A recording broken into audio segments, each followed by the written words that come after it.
Hello दोस्तों, मिर्जापुर के पहले एपिसोड में हम लोगों ने देखा था कि मकबूल गुड्डू और बबलू दोनों को ही कलीम भैया के पास ले जाता है। अब हमारा दूसरा एपिसोड शुरू होगा और पहले एपिसोड का लिंक आप लोगों को डिस्क्रिप्शन में मिल जाएगा। दूसरे एपिसोड के स्टार्ट में हमें गुड्डू और बबलू दोनों ही दिखाए जाते हैं जो कि मकबूल के साथ कलीम भैया के सामने मौजूद होते हैं और कलीम भैया के साथ ही मुन्ना भाई बड़ी शान के साथ अपना मुंह सूजा हुआ लेके बैठा होता है, ऐसे जैसे ये मिर्जापुर का अगला डॉन होता है। और वाकई में ही मुन्ना मिर्जापुर का अगला डॉन ही होता है। गुड्डू और बबलू से कलीम भैया कहते हैं कि तुम लोगों को पता था कि मुन्ना मेरा बेटा है? तो आगे से गुड्डू कहता है कि हाँ जी पता था कि ये आपका ही बेटा है, लेकिन हमारे पास इसके अलावा कोई और रास्ता नहीं था। अगर आप हमारी जगह पर होते तो यही करते। अगर कोई हमारे बाबा के साथ घर में आकर बदतमीजी करेगा, मेरी बहन के साथ छेड़खानी करेगा, तो जाहिर बात है कि ऐसा ही होगा। और अगर मुन्ना दोबारा से ऐसा करेगा तो मैं दोबारा से ही ऐसा करूंगा। ये बात सुनकर मुन्ना भाई जरा फिड़फड़ाने लग जाते हैं और गुड्डू का कॉलर पकड़ लेते हैं, लेकिन गुड्डू फौरन ही उसको काबू में कर लेता है क्योंकि मुन्ना भैया गुड्डू के सामने तो कुछ भी नहीं था यारा। और इन लोगों को देख के कलीम भैया तो बहुत ही ज्यादा हैरान हो रहा था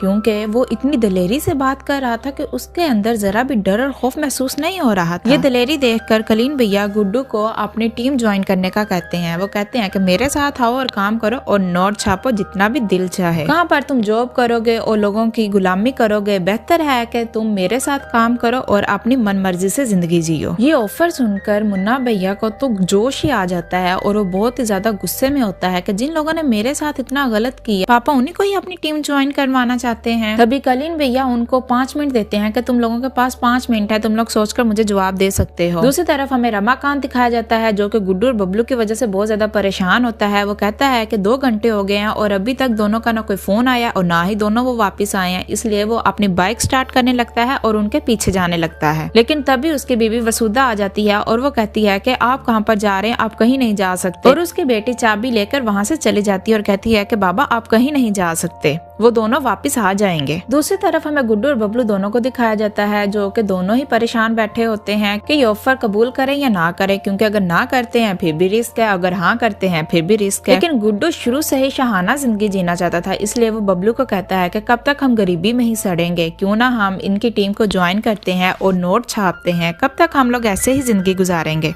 और फिर बबलू भी सोचता है कि अगर हम लोग इनकी टीम ज्वाइन करते हैं तो इससे बाबा भी महफूज रह सकेंगे, इसलिए हमें ये कदम उठाना ही पड़ेगा। और वो दोनों ही राजी हो जाते हैं और जाके कलीम भैया को हाँ कर देते हैं। और फिर कलीम भैया उनको कहते हैं कि आओ हमारे साथ खाना बैठ के खाओ, और वो दोनों ही वहाँ पर बैठ जाते हैं। ये देखकर मुन्ना भैया तो बहुत ज्यादा भड़क जाता है और बर्तनों को हाथ मारकर वहाँ से चला जाता है। तभी गुड्डू कलीम भैया से कहता है कि हमारी साइकिल पे बैठ कर तो सूझ ही गई है, हमें एक बाइक ही दे दो। तभी कलीम भैया दोनों को एक बाइक देता है और साथ ही 2 गन्स भी देता है और वो दोनों ही वहाँ से खुशी खुशी चले जाते हैं। और फिर कलीम भैया मुन्ना के पास आता है जो कि बहुत ही गुस्से में बैठा होता है और उसको समझाने लगता है कि तुम मिर्जापुर के आने वाले डॉन हो और जब तुम मिर्जापुर संभालोगे ना तभी तुम्हें ऐसी लोगों की जरूरत होगी जो कि तुम्हारे एक इशारे पर अपनी जान भी दे सके, जो तुम्हारे वफादार हो। और इन दोनों में मैंने वो वफादारी देखी है, आखिरकार ये रहेंगे तो तुम्हारे नीचे ही ना। कलीम भैया की बातें सुनकर मुन्ना कुछ रिलैक्स हो जाता है और रफा दफा करता है। फिर हमें गुड्डू और बबलू को दिखाया जाता है जो कि रमाकांत के चैम्बर में जाते हैं और जाकर अपने बाबा से बात करते हैं कि हमने कलीम भैया की टीम को ज्वाइन कर लिया है, अब आपको भी कोई खतरा नहीं होगा और आप इस केस से पीछे हट जाएं। और ये बात सुनकर रमाकांत तो बहुत ही ज्यादा गुस्से में आ जाता है और वो कहता है कि जिसकी भी हिम्मत है वो मुझे इस केस को सोल्व करने से रोक ले, और उनको वहाँ से जाने का कह देता है। रमाकांत का रिएक्शन देखकर गुड्डू और बबलू दोनों ही परेशान हो जाते हैं और वो कहते हैं कि अभी हम कोई दूसरा रास्ता ढूंढेंगे। फिर हमें अगले सीन में मुन्ना दिखाया जाता है जो कि कॉलेज जाता है और उसे प्रिंसिपल अपने रूम में बुलाता है और कहता है कि तुम्हारे खिलाफ इलेक्शन में खड़े होने वाली टीम पीछे हट गई है, लेकिन हमें इस इलेक्शन को फेयर दिखाना होगा, इसलिए कोई तो टीम ऐसी हो जो तुम्हारे बराबर में खड़ी हो। तो मुन्ना भैया कहता है कि तुम लोग किसी को भी खड़ा कर सकते हो, लेकिन वो टीम हारनी ही चाहिए। और फिर जब वो ऑफिस से बाहर निकलता है तो वो स्वीटी को देखता है और स्वीटी को अपना ठरकपन दिखाने लग जाता है, और लेकिन स्वीटी भी किसी को घास नहीं डालती थी। स्वीटी के साथ उसकी बहन भी होती है, ये दोनों ही इंस्पेक्टर गुप्ता की बेटियां होती हैं। मुन्ना तो पूरी तरह से ही स्वीटी पर फ्लैट था, लेकिन स्वीटी उसे देखना भी पसंद नहीं करती थी। और फिर हमें अगले सीन में एक कसाई उस्मान को दिखाया जाता है। दरअसल वो कसाई नहीं बल्कि वो कलीम भैया का ही एक आदमी होता है जो कि गन्स डिस्ट्रीब्यूट करता था। और उस्मान कसाई के पास इंस्पेक्टर गुप्ता जाता है और कहता है कि हाँ जी कोई नया माल आया है। तभी हमें मुन्ना भैया दिखाया जाता है जो कि अपने नशेड़ी दोस्तों के साथ नशा कर रहा होता है और घर में बहुत सारे गन्स डिस्ट्रीब्यूटर आए होते हैं जो कि गट्टा वापस कर रहे होते हैं कि ये पहले ही फायरिंग में फट जाता है। और तभी हमें कलीम भैया को दिखाया जाता है जो कि ये नोट कर रहा होता है कि मुन्ना बिजनेस में बिल्कुल भी दिलचस्पी नहीं ले रहा। अगर ऐसे ही रहा तो ऐसे तो वो बिजनेस नहीं संभाल पाएगा। कलीम भैया मुन्ना भैया को बहुत ही लेजी और स्टूपिड समझते थे और वो ये परेशानी अपनी बीवी के साथ शेयर करते हैं। तो आगे से उनकी बीवी कहती है तो दूसरा बच्चा कर लें जो मिर्जापुर को संभाल सके, लेकिन कलीम भैया उसकी बात का कोई नोटिस नहीं लेते। और फिर अगले सीन में हमें गुड्डू और बबलू को दिखाया जाता है जो कि उन्हीं के घर में मौजूद होते हैं जिन्होंने मुन्ना भैया के ऊपर केस किया होता है।